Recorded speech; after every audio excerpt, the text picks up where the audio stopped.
Բարև ձեզ, Օրագիր Նյուզի եթերում օրակարգն է, տաղավարում այսօր հյուրընկալել ենք տնտեսագետ, Հայ-ԱՔՖ միավորման անդամ Հրայր Կամենդատյանին։ Բարև ձեզ, պարոն Կամենդատյան։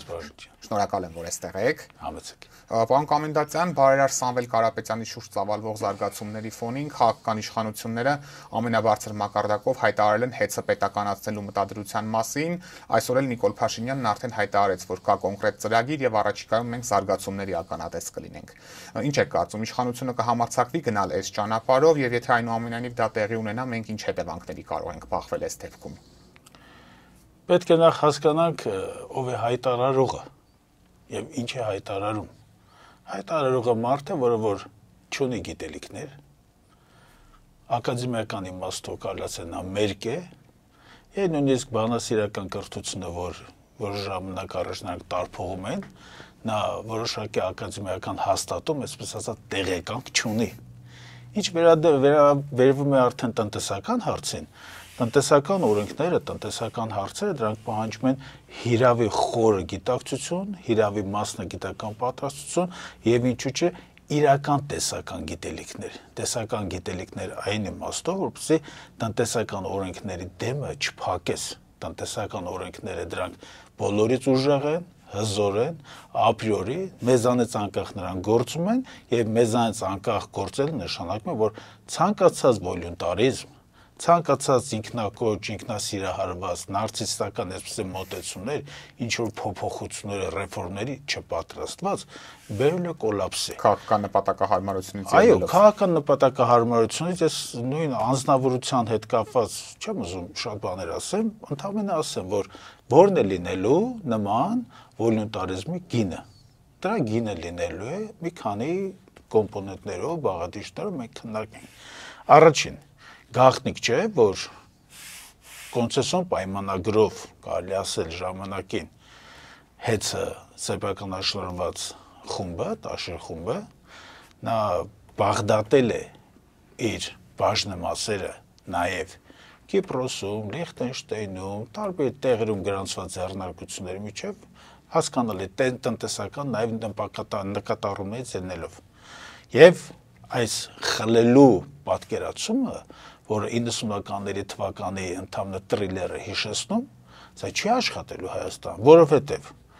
նախ Հայաստանում չկա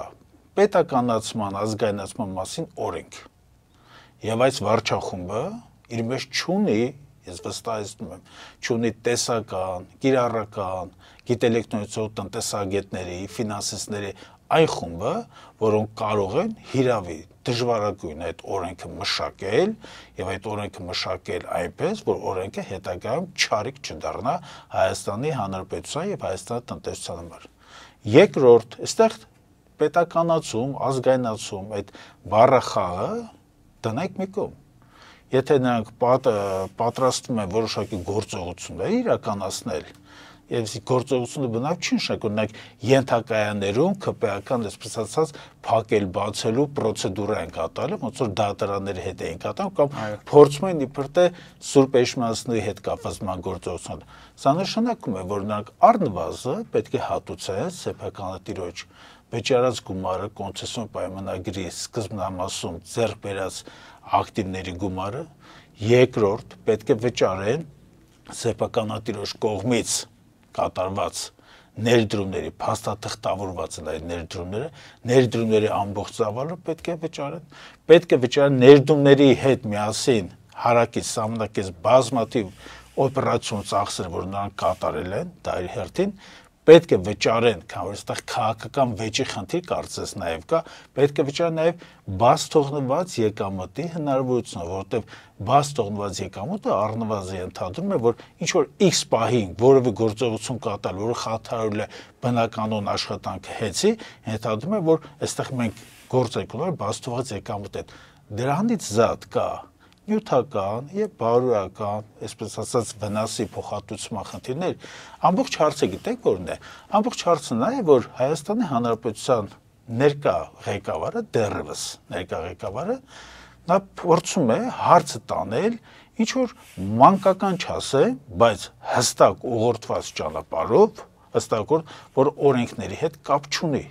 Եվ միայն օրենքների միջոցով գալիս ամիջը հասկանալ, մտածել եւ ամենակարևորը դա պետք է չխանգարի տնտեսության, որովհետեւ հեցի իբր թե պետականացում կոչված այդ օպերացիան, որը տապալվելու է։ Ես ես վստահեցնում եմ, որ նա հիմա քարոզչական հնարք է կիրառում եւ փորձում է որոշակի քաղաքական մեսիջներ, տնտեսական սոուսի մեջ ուղարկել դեպի Ռուսաստանի Դաշնություն, ուղարկել այլ ենթադրենք կետեր, այլ մասեր, որտեղից նա նաև հրահանգներ է ստանում, այսպես ասենք, կոնկրետ ասենք, որ նա կարծես հրահանգներ է կատարում,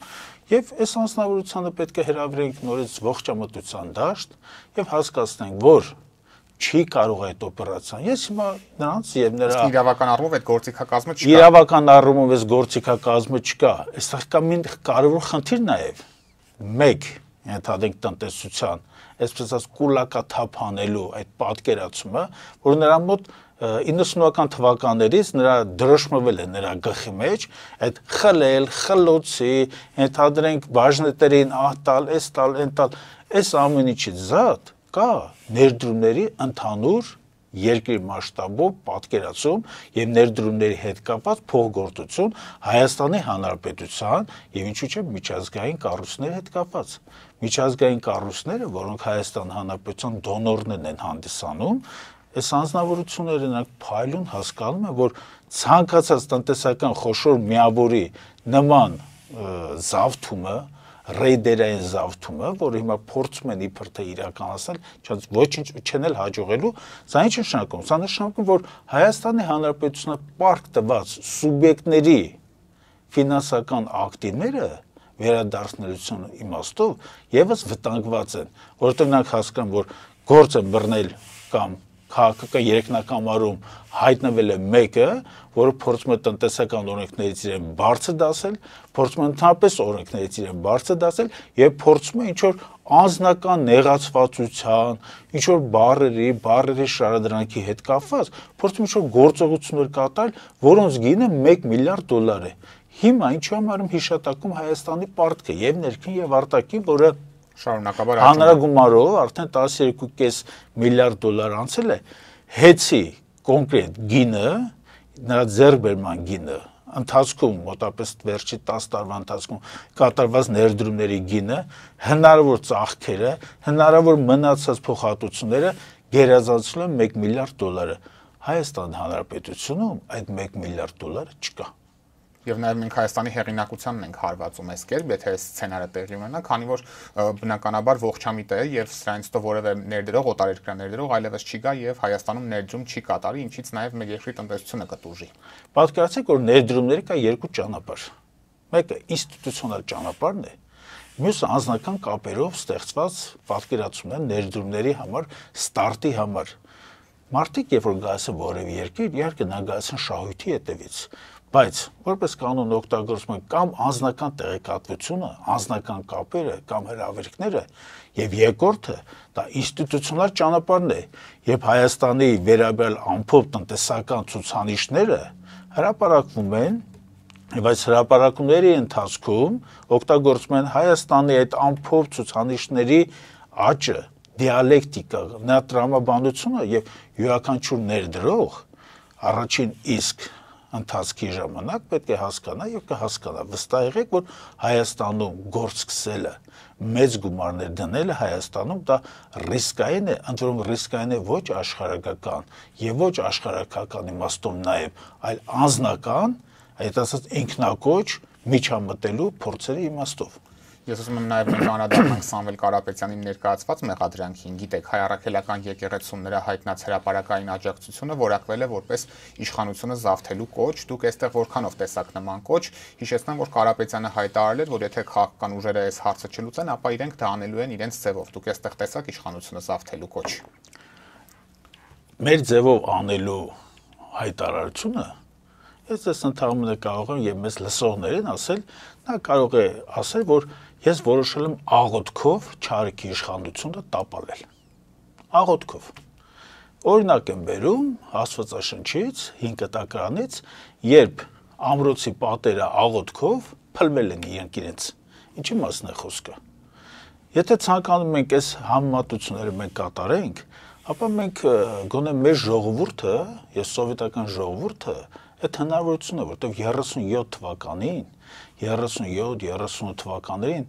էլ ավելի զարհուրելի, ծիծաղելի պատճառաբանություններով, կասկածանքներով, մեղադրանքներով տասնյակ 100,000 մարդիկ են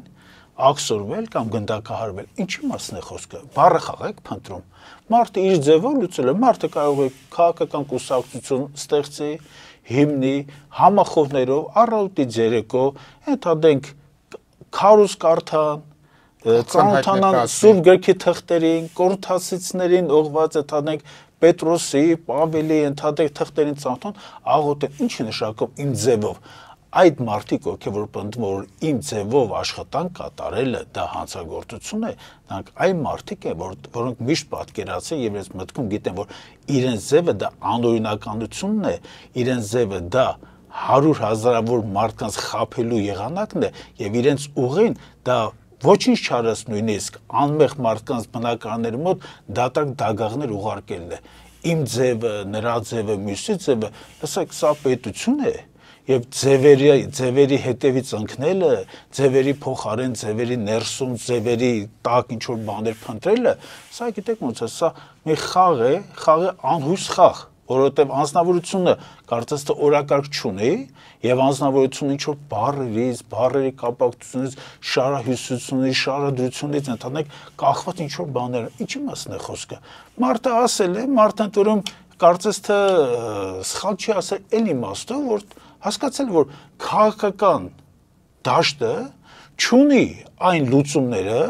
որոնք կարող են եկեղեցու եւ ներկա իշխանության մեջ այս թնջուկը հարթել։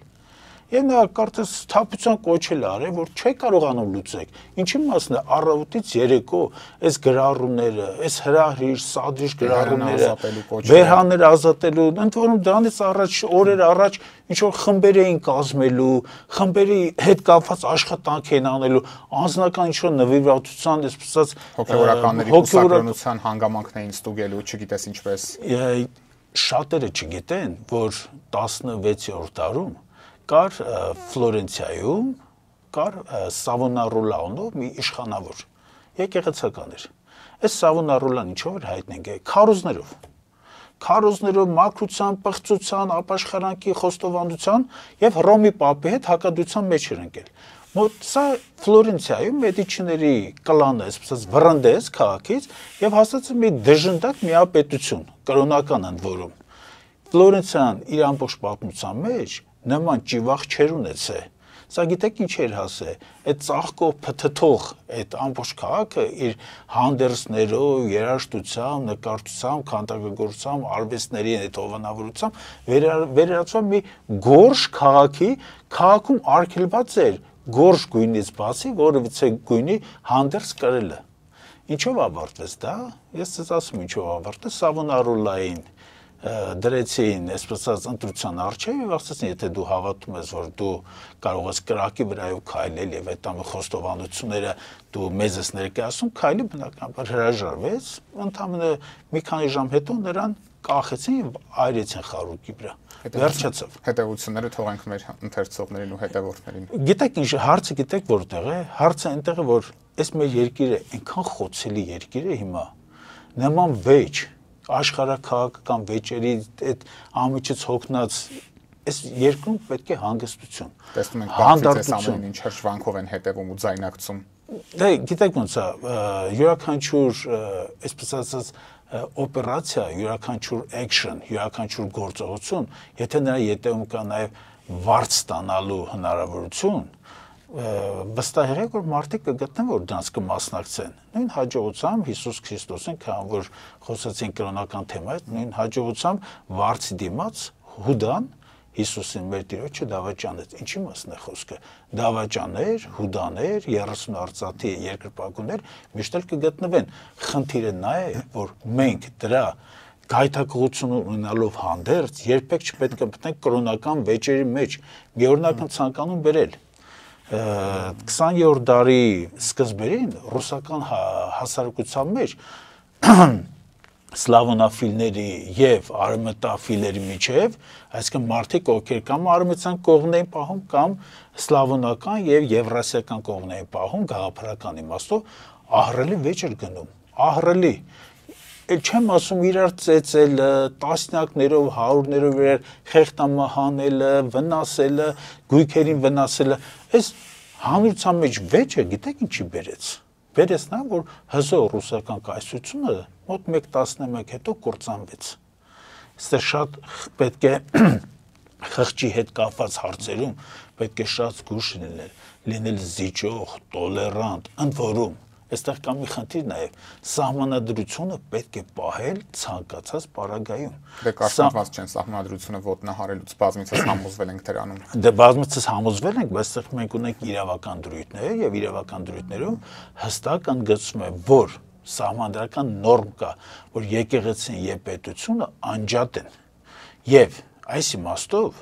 պետության ղեկավարը, պետության ցանկացած պաշտոնյա, որը հանդես է գալիս որոշակի լիազորություններ մեջ Հայաստանի Հանրապետության անունից, նա պետք է սահմանադրությունը ընդհանրապես եւ կոնկրետ այդ նորմը իր համար դարձնի կարմիր գիծ, սահման, որից այն կողմ ցանկացած լուտանք, հայհոյանք, սահմանազատում պետք է չկատարվի։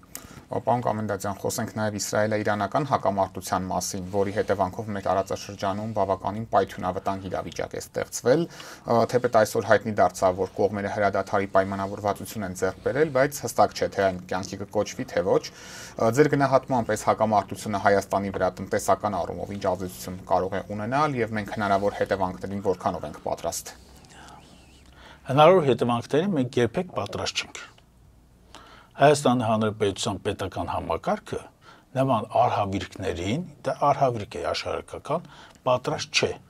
Մարդիկ ովքեր կպնդեն, որ պատրաստ է, ես վստահեցնում եմ, որ մենք եւ տեխնիկական հնարավորությունների իմաստով բավականին խեղճ վիճակում ենք, պետությունը մեր բավականին խեղճ վիճակում է, դրանից զատ չկա հիմնական գաղափարական հիմք այս ամեն ինչի մեջ, ինչպես պետք է պատրաստ լինենք, որն է մեր պատրաստության մակարդակը,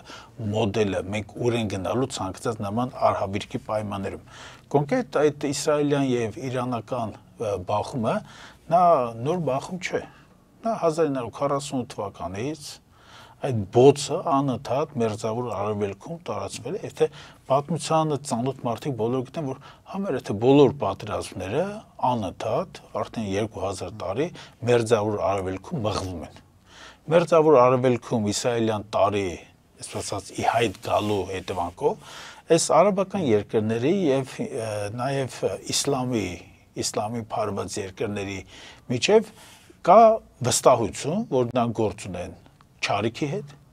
նրանք գործ ունեն սիոնիզմի հետ, եւ նրանք իրենց պատկերացումներով բազմիցս հայտարարել են եւ աշխատանքով, գործերով, եւ պայքարով, եւ պարտություններով, ինչու՞ չէ, որ նրանք ամեն ինչ անում են Իսրայելը վերահսկելու համար։ Կոնկրետ այս բaragայում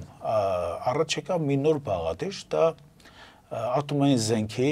այսպես ասած, տիրապետման հնարավորություններ, որը բավականին վտանգավոր էր եւ մեր համար, եւ շրջակա երկրների համար, եւ նույնիսկ դրա կիրառման տեսական քննարկումը մի սարսափելի հետևանքներ ունենալու։ Ես կարծում եմ, որ կողմերը եկել են այն մակարդակին, որ կարծես թե ատոմային ծրագիրը մոտավորապես մի 30-40 տարով նորից արկախվել է, որովհետեւ ենթակառուցվածքների վերացումը Իրանի տարածքում բերել է այն հանգույցին, որ առնվազն 30-40 տարի պետք է, այդտեղ պետք է գիտնականներ, ֆիզիկներ պետք, որը չեն կարող մեկ օրվա մեջ ունենալ այդ մարդիկ, եւ ենթակառուցվածքների ոչնչացման այս փաստը բավականին խաղաղությանը մեզ մոտեցրել է։ Հիմա դա ինչպիսի վտանգներ է ստեղծել Հայաստանի Հանրապետության համար։ Քան որ ավերածությունները շատ մեծ են, մենք պետք է հասկանանք, որ Իրանը Հայաստանի Հանրապետություն բիտում, գիպս եւ ցեմենտ երկար ժամանակ չի մատակարարելու։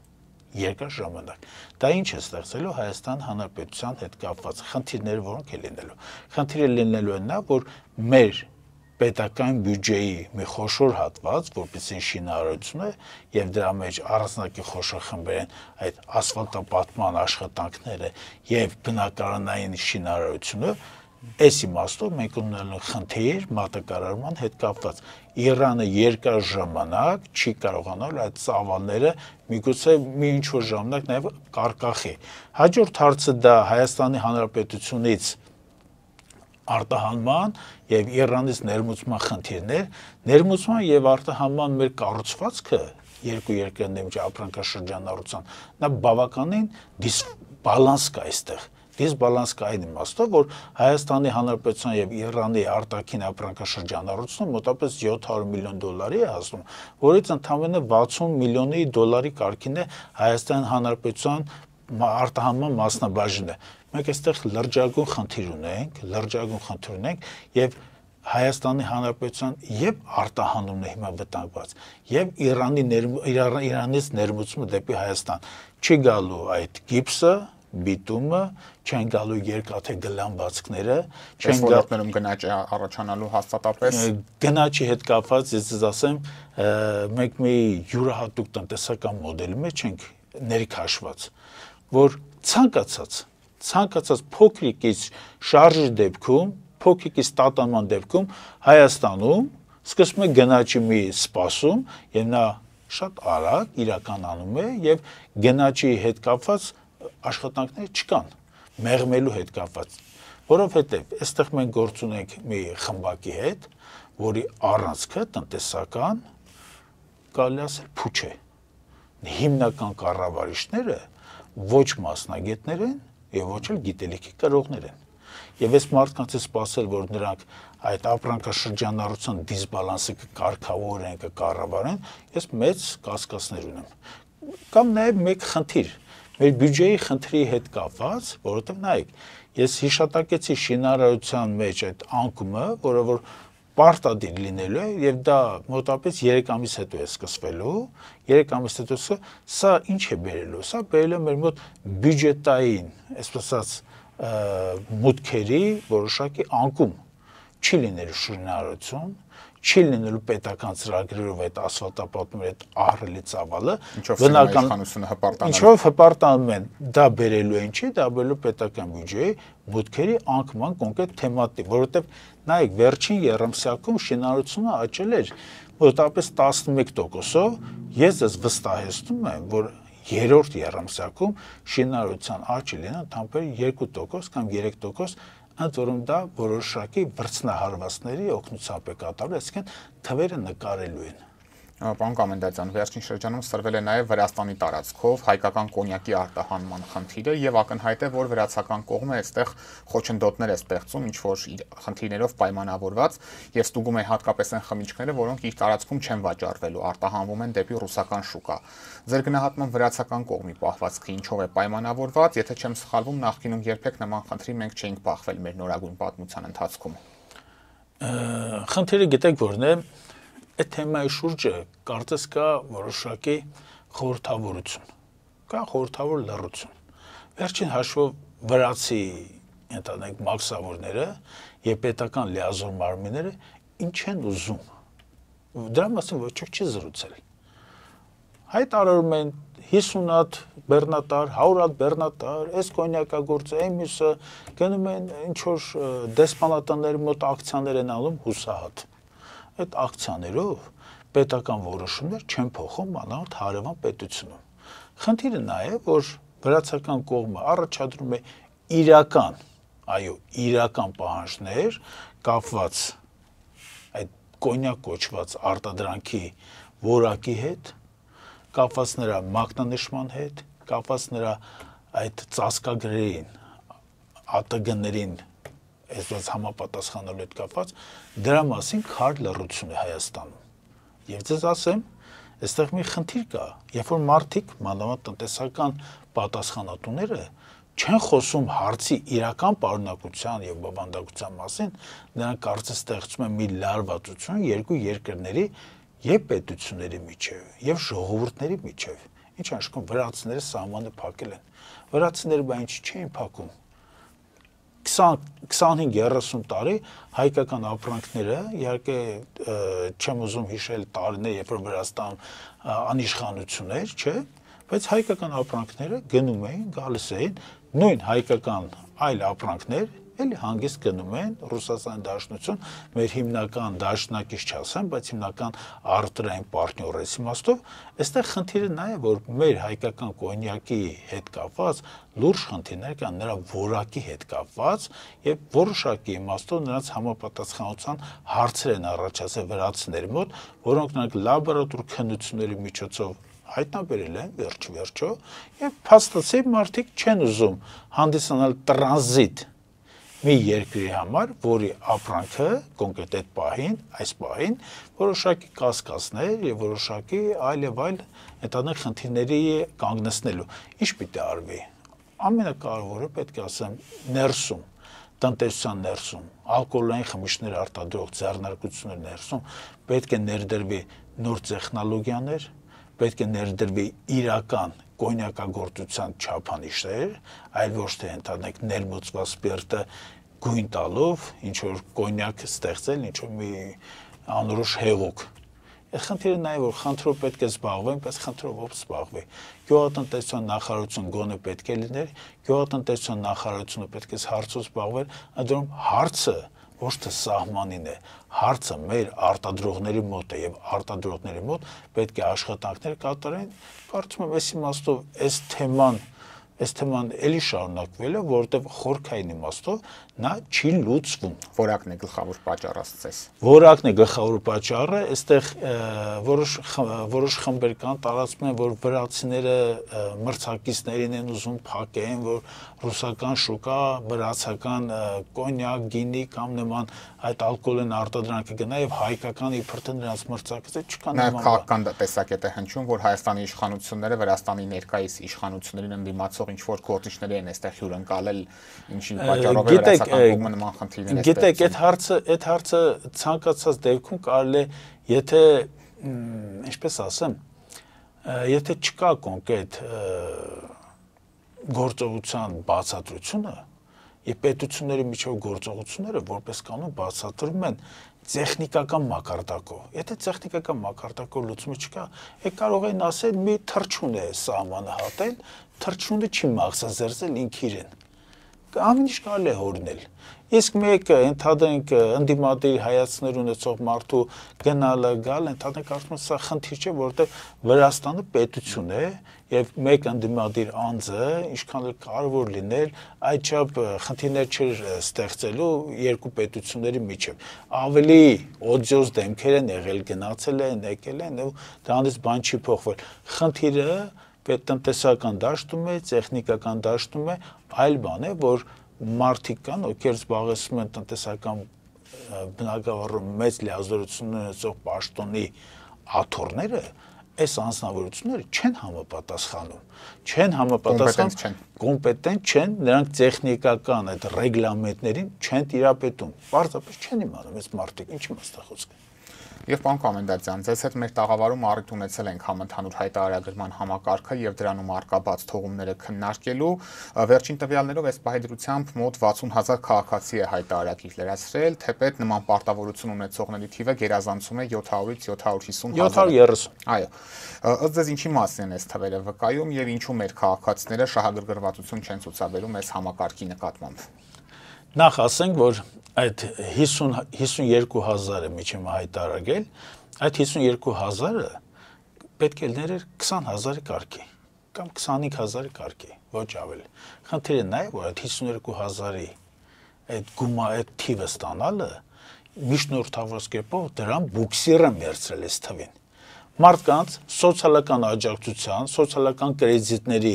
ասած մի թափանիվ են միացրել եւ մարդկանց ասել են, որ եթե դու լրացնես հայտարարագիրը, երեխայի ուսման վարձից 100,000 դրամ ետ կստանաս, եթե դու լրացնես հայտարարագիրը, հիվանդանոցի բուժման ծախսերից 100,000 կստանաս, եթե այս խմբակի հետ կապված, այն խմբակի հետ կապված, լողը, նկարչությունը, քանդակագործությունը, երեխաների հետ կապված։ Հիմա մի հարց. Արդյոք սա արդարացի բնույթ ունի, արդյոք հավասար սահմանադրական իրավունքներ են իրացնում այս դեպքում քաղաքացին, որ ունի երեխա, որը հաճախում է դպրոց կամ հիվանդ է բուժում է, եւ քաղաքացին, որը որ հիվանդ չէ, երեխաներ չունի եւ պետական այդ ծառայություններ չի օգտվում։ Իհարկե հավասար չեն։ Այստեղ խաբեության հերթական մի բան են դրել, մի մեխանիզմ են դրել, որ եկեք 100,000 դրամ դուք այսպես ասած օգուտ ունեք, եկեք մասնակցեք այս process-ին։ Խնդիրը այլ տեղ է։ Խնդիրը այնտեղ է, որ մարդիկ չեն հավատում։ Մարդիկ հստակ հասկանում են, որ այս ամբողջը կատարում է նրա համար, որպեսզի քաղաքացիներին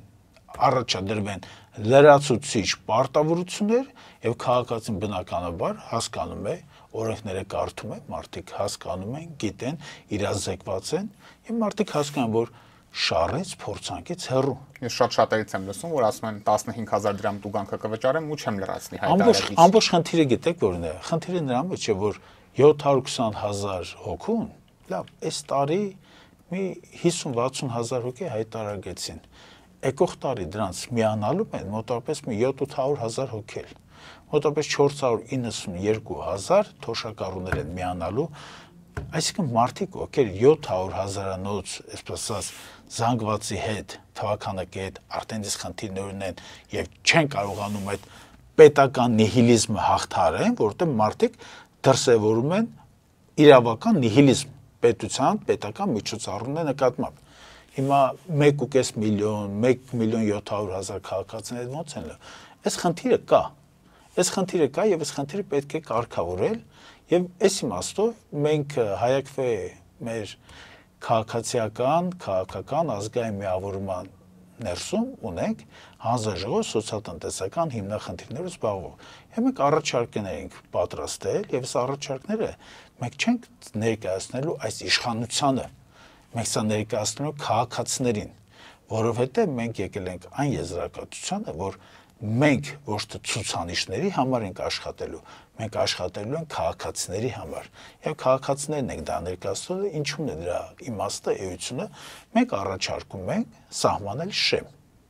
Շեմը կլինի մոտավորապես 10 միլիոն դրամի կարգի տարեկան եկամուտը։ Այսինքն մենք ինչ ենք ստանում։ Մենք ստանում ենք, որ 0-ից մինչև ամսական 800,000 դրամ աշխատավարձ եկամուտ ստացող քաղաքացին հայտարարագրման պարտավորություն չի ունենալու։ Սա նշանակում է, որ մենք պետական մոնիտորինգի, հիմնական ՊԵԿ-ի,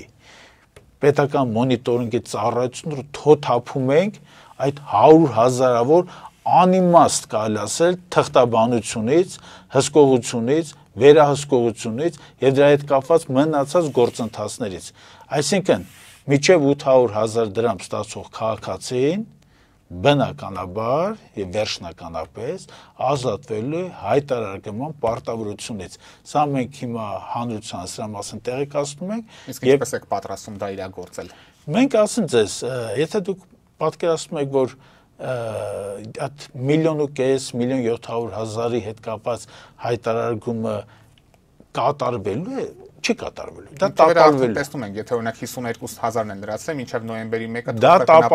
տապալվելու է, միանշանակ տապալվելու է։ Ընդ որում, այստեղ խնդիրը հետեւյալն է։ Դա մենք ինչպես պետք է իրականացնենք։ Եվ դա ինչ է տալու, ինչպիսի միջոցներ։ Կարելի ասել մի այս փոքր լուծումով, բավականին հաջող լուծումով մենք վերադառնում ենք առաջին հերթին սոցիալական արդարության դաշտ, սահմանադրական հավասարության դաշտ։ Երկրորդ, մենք վստահում ենք քաղաքացուն։ Երրորդ, մենք վստահում ենք գործատուներին, որտեղ իմ հիշատակած այդ 800,000 դրամ աշխատավարձ ստացողը նա գործատուի մոտ աշխատում է եւ գործատուն նրա վերաբերյալ տվյալները արդեն իսկ եկամտահարկի մասին օրենքի դրույթներով պայմանավորված նա ներկայացնում է լիազոր մարմնին ՊԵԿ-ին։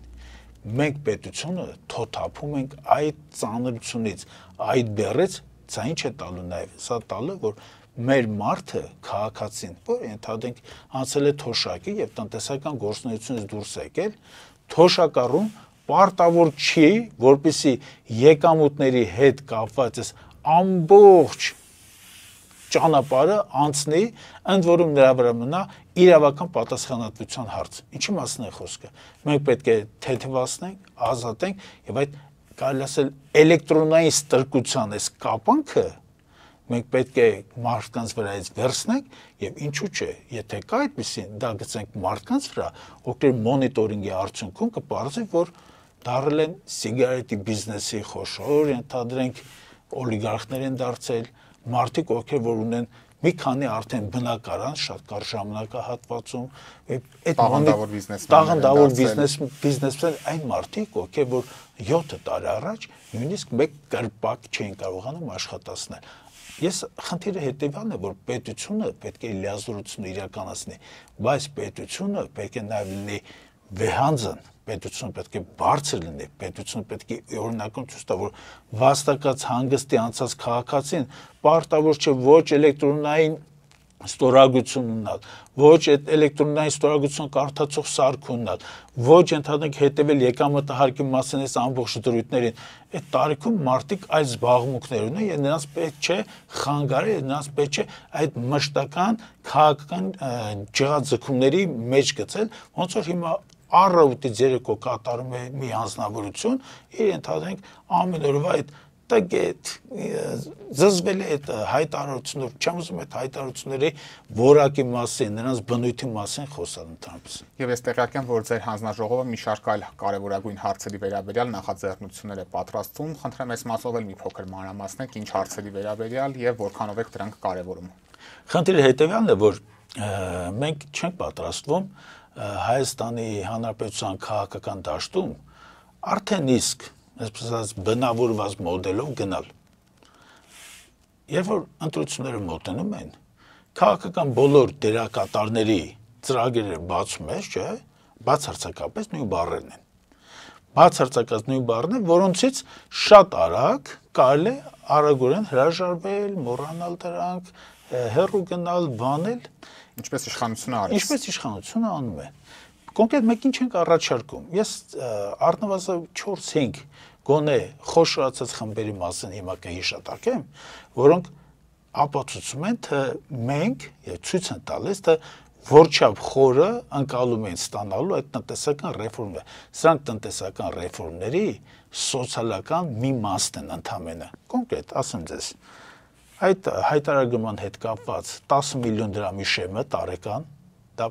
պահանջելու ենք, դրա հետ կապված աշխատանքները շուտով կսկսենք իրազեկման նաև հանրության մեջ։ Երկրորդը գույքահարկի հետ կապված, այդ վիճելի գույքահարկի դրույքաչափերի հետ կապված կոնկրետ առաջարկում ենք, որպեսզի գույքահարկը վերադառնա 2024 թվականի դեկտեմբերի 31-ի վիճակ։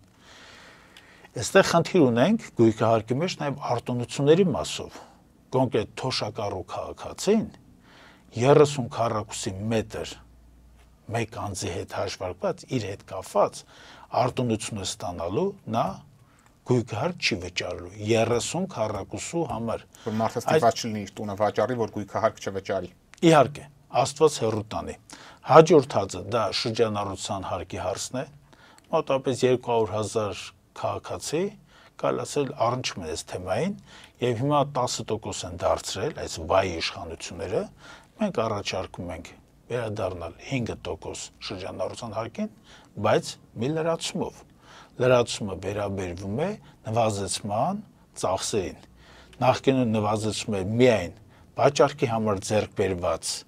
գումարի փաստաթղթորած ծախսերը, մենք հիմա առաջարկում ենք պերսոնալի անձնակազմի պահպանման, վերազինման, նրանց կրթության հետ կապված ծախսերը մտցնել նվազեցման մեջ մտցնել նաև տարածքների վարձակալման գումարների հետ կապված խնդիրները եւ արտադրողների համար հատկապես հիմա դարձնի 7%, մենք դարձնում ենք 3-3.5%, Հայաստանը պետք է արդյունաբերական բումի երկիր դառնա։ Մյուս խնդիրը դա շահութարկի խնդիրն է։ Կա էստոնական մոդել շահութարկի, դա ենթադրում է, որ շահութարկը վերացվում է։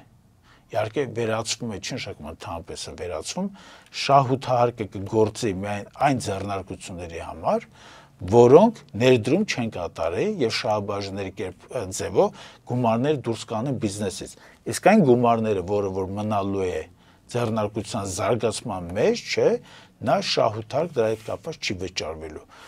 Հաջորդը 5-րդ կետը դա թոշակների հարցն է։ Մոտավորապես 492,000 քաղաքացի Հայաստան Հանրապետության թոշակ է ստանում եւ մենք ինչ պետք է անենք։ Մենք այս մարդկանց կարելի ասել ներկա իշխանությունը մոռացել է։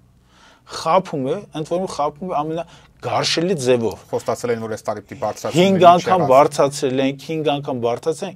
5 անգամ գործողությունը չի նշանակում 5 անգամ բացարձակ թիվ մուլտիպլիկացիայով։ Այդ խափեությունը, այդ զզվելի խափեությունը, որ բարձրացրել եմ գնացեք, ինչ եք ուզում, կամ բարձրացրել ենք, ասում եմ, նորից են իր կիրառում, իբր թե, բա անկախի, երբ որ քեշբեք եք ստանալու, այդ քեշբեկի մեջ է բարձրացումը։ Լավ, ենթադրենք ես թոշակառու եմ, գումարը ստացնեմ, առևտուր չեմ անում, ուր է բարձրացումը։ Այո։ Առևտուր չեմ անում, ընդհանրապես չեմ անում, օգտվում մենք կանխիկով ենթադրենք սայլակների վրայից կամ ենթադրենք դրսի այդ կրպակներից։ Երկրորդն էլ տեսան ամենաշատը կոմունալ վճարումներից են օգտվում, դա էլ հանեցին այդ։ Բնականաբար, հիմա խնդիրը թոշակառուն հետ կապված, ես հայակվե ազգային քաղաքական միավորման անունից լիազորված եմ հայտարարելու, որ մենք իշխանության գալու, իշխանության մաս կազմելու դեպքում, պարագայում 15-ից 20% թոշակները բարձրացնելու ենք։ Հստակ թիվ։ Ունենք այդ հնարավորությունը։ Այդ հնարավորությունը կա։ Հիմա բնականաբար բոլորը հարցնում են, բա այդ հնարավորությունը որտեղ է։ Այդ հնարավորությունը գիտեք որտեղ է, դա աշխատանքի մեջ է եւ գողության բացակայության մեջ է։ Աշխատանքի մեջ է, որովհետեւ Հայաստանի Հանրապետությունը ունի աշխարհական այնպիսի դիրք, մենք այնպիսի հնարավորություններ երկիր ենք եւ այս հնարավորությունները օգտագործելով մենք կարող ենք գալ դրան տարեկան 10-12% տնտեսական մենք աճ պետք է ունենանք։ Հաջորդը, որ ես ասացի, գողության բացակայությունը, ընդհանրապես այդ անիֆի հետ կապված փոխկացված պատմությունների մեջ կարծես թե 60-70 միլիոն դոլարի ինչ որ գումարներ կան, որոնց մասին համարյա թե բոլորն են խոսում, բայց ոչ ոք չի ասում վերջ-վերջո այս գողերը ինչու են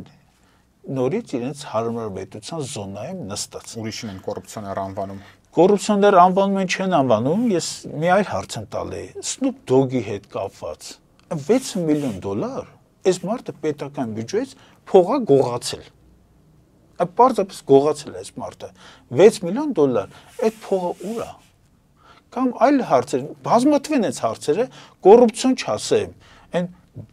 բացահայտ գողության այս բուրգը, որ հիմա կառուցված է, աշխատում է, ամեն օր աշխատում է, մի օրինակ կարող եմ բերել։ Այս վերջերը հայտարարեցին, բա քաղաքացիները դուք քանի որ լավ վճարումներ չեք անում, մենք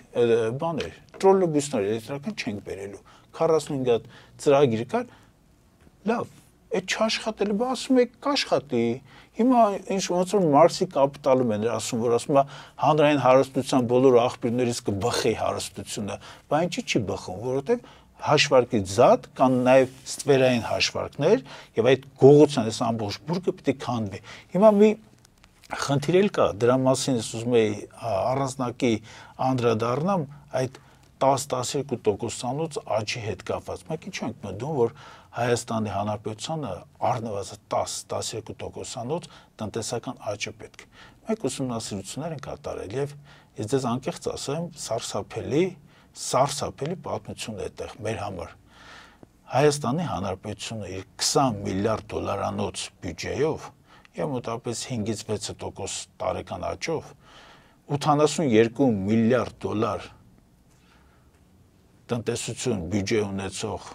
եւ տարեկան 2% աճ արձանագրող Ադրբեջանի հետ կարող է հավասարվել միայն 2037 թվականին։ 2037 թվականին, երբ որ մենք կունենանք 10-12% աճ։ Միայն այդ դեպքում մեր հնարավորությունը կլինեն հավասար գոնե տնտեսական դաշտում։ Տնտեսական դաշտը դա սպառազինություն բերող, ինքնաթիռներ բերող, տանկեր ստեղծող, անօթաչուների պարսեր ստեղծող այդ արդյունաբերությունն է։ Իրական խաղաղության բանաձևը։ Իրական կարողության բանաձևը։ Եթե մենք մեր առջև չդնենք այդ նպատակները, մեր հնարավոր հավասարեցումը այս տեմպերով շարունակելու դեպքում, եթե ոչինչ չփոխենք, միայն 2054 թվականին Ադրբեջանին կարող ենք հավասարվել։ Իսկ 10-12% աճի դեպքում 17 տարի հետո Հայաստան Հանրապետությունը Կովկասում կդառնա իրապես հավասարներից մեկը։ Այս խնդիրը մեր առջև դրված է եւ այս խնդրի համար պետք է մենք մոռանանք այդ կուսակրոնության փոփոխության, կուսակրոնության, ստուգման, զանազան հարցերը հարցերից վատթարագույնը գիտեք որն է, երբեք չմկրտված, ամուսնական ծեսով, երբեք եկեղեցու չհարաբերված, պետական կանոնավոր կերպով ամուսնություն չգրանցած, երբեք եկեղեցուն չհաղորդված, երբեք եկեղեցուն խոստովանություն չկատարած, երբեք տիրունական այդ տոներին չմասնակցած, երբեք մեկ կոպեկ այսպես բարեգործություն չկատարած անձիկ հավաքվել են ինչ-որ խոսում են Աստվածաշնչից, եկեղեցին վերադարձնում, մոռանալով քանի եկեղեցի վերադարձից ես ընդհանրապես ասեմ, որ հոկտեմբերի 6-ին Պրագայում այդ անձնավորությունը երբ որ ճանաչեց Արցախը Ադրբեջանի կազմում, նա փայլուն գիտեր, որ Արցախում ամփոփված է քրիստոնեական հավատի առաքյալներից Թադևոսի մասունքները Դադիվանքում։ Նա փայլուն գիտեր դրա մասին։ Ինչ արեցին։ Ոչինչ ճանաչեց Ադրբեջանի կազմում։ Այդ մեր սրբավայրերը մոտավորապես 137 սրբավայրեր, մոտավորապես 200 չափ մատուրներ, կոթողներ, քրիստոնեական հավատքի մեր ապացույցները, չէ՞։ Դրանք ինչ է լինելու։ Դրանք Ադրբեջանը հետևողականորեն վերացնելու է։ Ինչպես վերացեց Կապույտ եկեղեցին Ստեփանակերտում, ինչպես վերացեց բազմաթիվ եկեղեցիներ եւ նորակառույց եւ բավականին երկար պատմություն ունեցող եւ այս իմաստով հանձնել հակառակորդին